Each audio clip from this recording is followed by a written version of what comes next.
नमस्कार। मैं Sukesh Kumar, special teacher. आप सभी को विदित होगा, मैंने कल एक वीडियो बनाया था जिसमें मैंने लर्निंग डिसेबिलिटी के बारे में, जिसको हम अधिगम अक्षमता बोलते हैं, उसके बारे में मैंने उसकी परिभाषा और उसके टाइप ऑफ लर्निंग डिसेबिलिटी, जो उसके वर्गीकरण कहते हैं, जिसको कितने प्रकार की विकलांगता होती है लर्निंग डिसेबिलिटी के अंदर, कितने तरह की विकलांगता आती है इस लर्निंग डिसेबिलिटी के, कितने प्रकार होते हैं, उसके बारे में मैंने बताया था। और ध्यान से देखना बच्चों में आज, और उसके बारे में जो मैंने कल आपको उसके जो वर्गीकरण बताए थे 10 थे। वैसे तो उसके मुख्य तौर पे तो 4 ही वर्गीकरण होते हैं, टाइप होते हैं।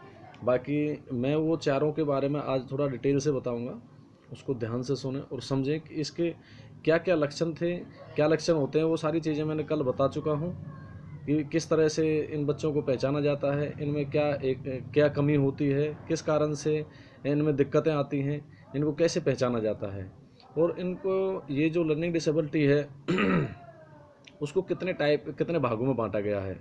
मैंने बताया था अभी आपको। वैसे तो मुख्य तौर पर 4 ही भागों में बांटा गया है, जिसको हम कहते हैं डिसलेक्सिया, डिसग्राफिया और डिसकैलकुलिया और डिसफ्रेसिया। ये असलियत में, और डिस्प्रैक्सिया भी होता है। बाकी ये 4-5 तरह के ही मुख्य तौर पे इसको जो है एक टाइप होते हैं इसके लर्निंग डिसेबिलिटी के। इसको मुख्य तौर पे इन्हीं में बांटा गया है, जिसका मैं आज थोड़ा सा खुल के इसके बारे में बताऊंगा कि इनमें भी किस तरह से इनकी परिभाषा क्या क्या है। जैसे मैंने बताया था डिसलेक्सिया। डिसलेक्सिया का मतलब होता है, ये हमारी एक ग्रीक भाषा के 2 शब्दों से मिलकर बना हुआ है। जैसे डस और लेक्सिया, डिसलेक्सिया कहते हैं। जैसे डस और लेक्सिया, डिसलेक्सिया से मिलकर एक शब्द बना हुआ है जिसको हम डिसलेक्सिया कहते हैं। डिसलेक्सिया जिसका शाब्दिक अर्थ होता है कठिन भाषा, डिफ़िकल्ट स्पीच। मतलब कठिन भाषा का मतलब है कि जो डिसलेक्सिया, जिन बच्चों की पहचान है, जिन बच्चों के अंदर डिसलेक्सिया जैसी प्रॉब्लम होगी लर्निंग डिसेबिलिटी के अंदर, उनके अंदर कठिन शब्दों को पहचानने का अभाव होगा। उनकी क्षमता कठिन शब्दों को पहचानने की होगी, उनकी क्षमता से परे होंगे वो कठिन शब्द, जिनको पहचान पाने में संभव हो पाएंगे, सफल हो पाएंगे। ये वर्ष 1887 में एक जर्मन नेत्र रोग विशेषज्ञ रेडोल्फ वर्लिन द्वारा खोजे गए इस शब्द को हम शब्द की अंधता भी कहा जाता है। इसको हम शब्द की अंधता भी कहते हैं, जिसको हम डिसलेक्सिया के नाम से जानते हैं। डिसलेक्सिया का मतलब होता है कि कठिन भाषा, डिफ़िकल्ट स्पीच, जिसको एक जर्मन के नेत्र विशेषज्ञ ने बताया था। उसको हम सब उन्होंने कहा था, उन्होंने वो यहाँ तक बोल दिया था कि ये शब्द की अंधता भी कहा जाता है।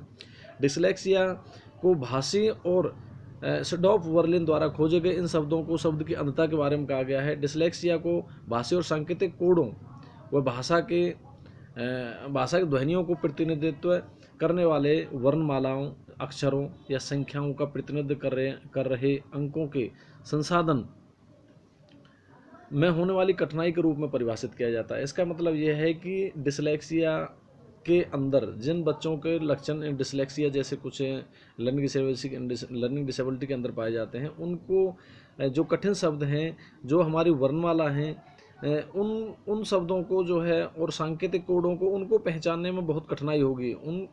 जैसे उनको पहचानने में बहुत ज़्यादा होने वाली कठिनाई होती है, इसलिए उनको जो है डिसलेक्सिया के नाम से परिभाषित किया जाता है।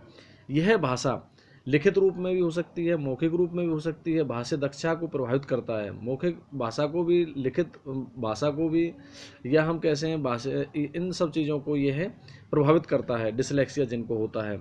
यह अधिगम अक्षमता का सबसे बड़ा सामान्य प्रकार का डिसलेक्सिया के लक्षण निम्नलिखित प्रकार के होते हैं। इनके लक्षण भी मैं आपको बता देता हूँ क्या क्या लक्षण होते हैं डिसलेक्सिया के। जैसे हमारे वर्णमाला में जैसे हमारे 26 अक्षर हमारे ANR से लेकर के ज्ञानी तक होते हैं, जिस तरह से उनको पहचानने में उनको बहुत ज़्यादा कठिनाई होती है। जैसे वो पै को मैं समझें या मैं को पै समझ लें, उन सब चीज़ों को अदल बदल करके उनको ये नहीं समझ में आता, उनको उल्टे सीधे शब्द भी दिखाई देते हैं। जैसे एक फिल्म आई थी तारे ज़मीं पर, जिसके अंदर उस बच्चे को कोई भी अंक या कोई भी शब्द दिखाई देता था, बोर्ड पर देखता था, तो उस बोर्ड पर वो शब्द उसको उल्टा दिखाई देता था, वो शब्द उसको उल्टा दिखाई देता था। और उस चीज़ को उसके अंदर वो जो लर्निंग डिसेबिलिटी की डिसलेक्सिया की जो प्रॉब्लम थी उसके अंदर, उसके अकॉर्डिंग ही उस बच्चे की पहचान थी कि उस बच्चे को अगर ये वर्णमाला के शब्द उल्टे दिखाई देते हैं, और इस तरह से मतलब उसको पहचाना भी जा सकता है। जैसे अक्षरों की ध्वनियों को सीखने में दिक्कत होती है, जैसे हम बोलते हैं कि भाई हमने बोला कि तय, तो तय को हो सकता है वो टै बोलता हो या थ बोलता हो। जैसे हमने बोला कि हमने कोई भी वर्णमाला का कोई शब्द उठा लिया, जैसे हमने बोल दिया टै, तो टै को तय बोल देना। या फिर जैसे मैंने बोल दिया कै को कै नहीं बोलना, कै को तय बोलना या थ बोलना। या कोई भी इस तरह से वर्णमाला के जो शब्द हैं, जो अक्षर हैं, उनकी जो ध्वनियाँ हैं, उनको जो हम जो वर्णमाला को बोलने के लिए हम जो ध्वनि निकालते हैं, उसको सीखने में दिक्कत आती है। उसको उल्टा सीधा बोलना, क्योंकि उसको शब्द भी उल्टे सीधे दिखाई देते हैं, इसलिए उसको सीखने में दिक्कत होती है किसी भी चीज़ में। या और उसकी एक और पहचान बताता हूँ, किसी भी चीज़ को सीखने में किसी बच्चे का ध्यान लगाना या एकाग्रता होना ज़रूरी है। किसी भी चीज़ को सीखने के लिए वो उन बच्चों के अंदर बहुत कमी होती है। उन बच्चों के अंदर एकाग्रता की बहुत कमी होती है। वो एक जगह पे एक टाइम में वो ध्यान नहीं लगा पाते हैं। और पढ़ते समय उसकी एक और पहचान बताऊँ, पढ़ते समय वह स्वर्ण जो वर्ण होते हैं उनको लोप कर देता है। जैसे कोई शब्द ऐसा हो गया कि भाई जैसे उसको पढ़ना है कलम, तो कलम की जगह हो सकता है वह कल पढ़ दे, या उसको लम पढ़ दे, कै को लोप कर दे, उसको कै को समीशन कर दे, कै को बोले ही ना उसको। इसी तरह मैं को ना बोले, हो सकता है उसको कलम की जगह पर लम बोल दे या कल बोल दे, मैं को लोप कर दे। इस तरह से वो वर्णमाला के या स्वर्ण अक्षर जो भी होते हैं, स्वर्ण या स्वर वर्णों के जो भी अक्षर होते हैं, उनको वो लोप भी कर सकता है, उनको वो बीच में स्किप कर देता है। शब्दों को उल्टा या अक्षरों के क्रम इधर उधर करके पढ़ा जाता है। शब्द के अक्षर हैं, जैसे उनको, जैसे नाम को हो सकता है वो मान पढ़ दे, उल्टा पढ़ दे, मान नाम। इस तरह से मतलब जो है उनको ये नहीं कह सकते। सावक है तो सावक को हो सकता है वो साख पढ़ दे, साख पढ़ा जाए, वह को ख़त्म कर दे, वह को ना पढ़ पाए। ऐसे जैसे हमारी वर्तनी होती है उसमें दोष पाए जाते हैं, उसके अंदर उसको बच्चे को जो पढ़ने में दिक्कत आती है, उन शब्दों को वो बीच बीच में छोड़ देता है। जैसे एक जैसी जो ध्वनियाँ उच्चारण होती है हमारे स्वर्ण को वर्णमाला में, जिस तरह से एक जैसी ध्वनियाँ उच्चारण होती हैं, उनमें हो सकता है वो पहचान करना मतलब जो है कठिनाई हो जाती है उसके लिए भी। जैसे हमने बोला पानी, पानी नानी, हो सकता है वो पानी और नानी के अंदर उन चीज़ों को पहचान ना पाए, उनको दिक्कत महसूस होती है कि इन शब्दों के बीच में, पानी या नानी के बीच में किस तरह से उसको समझा जाए। इस तरह से वो जो एक जैसे समान उच्चारण वाले जो हमारे ध्वनियाँ, जो समान उच्चारण वाले जो हमारे शब्द हैं या जो हमारे वाक्य वो बनते हैं, वर्ण बनते हैं, उनको पहचान करने में उनको दिक्कत आती है। शब्दकोश का भाव, शब्दकोश का भाव का मतलब है कि उनका जो शब्दकोश है वो बहुत ही शॉर्ट में रह जाता है, क्योंकि उनको शब्दों की पहचान करना या उनके स्वर व्यंजनों के उच्चारण करने में दिक्कत आती है, तो इस तरह से उनका स्वर्ण शब्दकोश है वो कम रह जाता है। और जैसे भाषा के अर्थपूर्ण जो प्रयोग होते हैं उनका अभाव होना, जैसे भाषा का अर्थपूर्ण का मतलब है कि अगर कोई शब्द उनको लंबा बोलना है तो उसका अर्थ को समझ पाना उसके लिए बड़ा मुश्किल होता है, भी अर्थ को किस तरह समझा जाए। एक उनके अंदर जो स्मरण शक्ति होती है वो कम होती है। स्मरण शक्ति जिस लेवल पे बच्चे के अंदर स्मरण शक्ति तेज होनी चाहिए, क्रिटिकल एज में होनी चाहिए, वो स्मरण शक्ति उसके अंदर, उन बच्चों के अंदर कम होती है। आगे मैंने ये पहले बताया डिसलेक्सिया, इसके आगे मैं बताता हूँ डिसलेक्सिया की पहचान। डिसलेक्सिया की पहचान में क्या आता है इसके बारे में ही, जो हमने ऊपर आपको जो पहचान रूपी बताया था कि भी उनको जो है वर्णमाला के जो वर्णमाला को सीखने में दिक्कत आती है, उनको एकाग्रता की कमी होती है, या उनको समान उच्चारण करने वाले शब्दों में दिक्कत आती है, शब्दों को उल्टा सीधा पढ़ने में दिक्कत आती है, या शब्दकोश का अभाव होता है, या शब्दकोश में उसके अर्थपूर्ण भाव का अभाव हो पाता है, सब जो अभाव होता है उसका। इस तरह से मैंने बताया था कि भी ये लक्षण उसको पाए जाते हैं। तो मैंने बताया, लेकिन इन लक्षणों के आधार पर पूर्णतः विश्वास के साथ किसी भी व्यक्ति को डिसलेक्सिया घोषित नहीं किया जा सकता है। मैं भी ये बता रहा हूँ कि इन शब्दों को या जो मैंने लक्षण बताए हैं इनके आधार पर किसी को डिसलेक्सिया के बारे में घोषित नहीं किया जा सकता कि अगर इनमें से कोई चीज़ें हैं या इनमें से 2 4 6 चीज़ जो भी लक्षण बताए हैं अगर ये हैं तो उसको डिसलेक्सिया, ऐसा नहीं कहा जा सकता है। क्यों?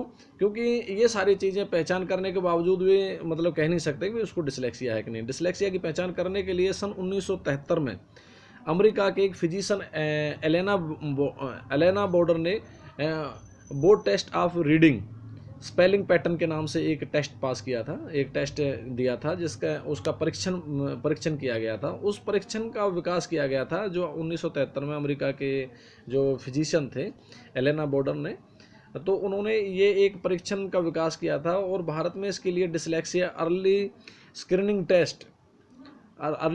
टेस्ट और डिसलेक्सिया स्क्रीनिंग टेस्ट के बारे में प्रयोग किया जाता है। इसको जो इस टेस्ट को यहाँ पे इस नाम से बोला जाता है।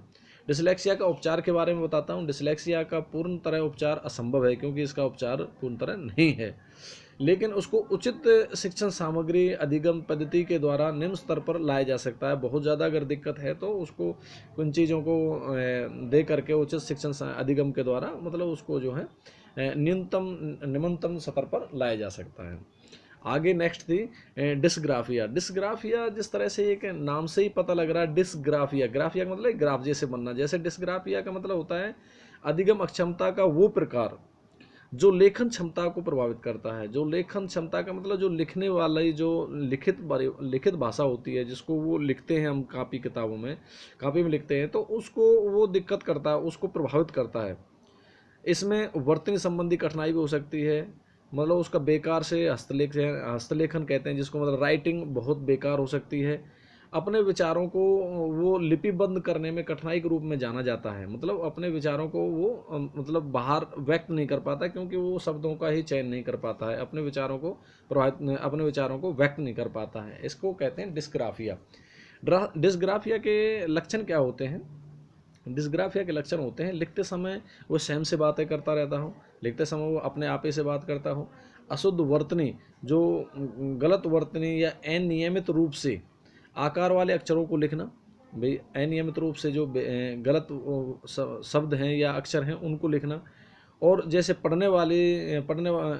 पठनीय होने पर भी कॉपी करने में, मतलब जो चीज़ पढ़ने वाली होती है उसको कॉपी करने में उसको अत्यधिक मतलब जो मेहनत करनी पड़ती हो, किसी चीज़ की लिखी हुई को कॉपी करने में, ऐसे उसके अंदर दिक्कत हो सकती है। लेखन सामग्री का कमज़ोर पड़ जाना, मतलब जो उसको लिखना था उन चीज़ों को लिखने के लिए उसको शब्द का चयन करना मुश्किल हो जाता है। और कागज़ के बहुत ही नज़दीक से पकड़ना, अगर कोई चीज़ पकड़नी है तो उसको कागज़ को उसके बहुत ही नज़दीक से पकड़ना।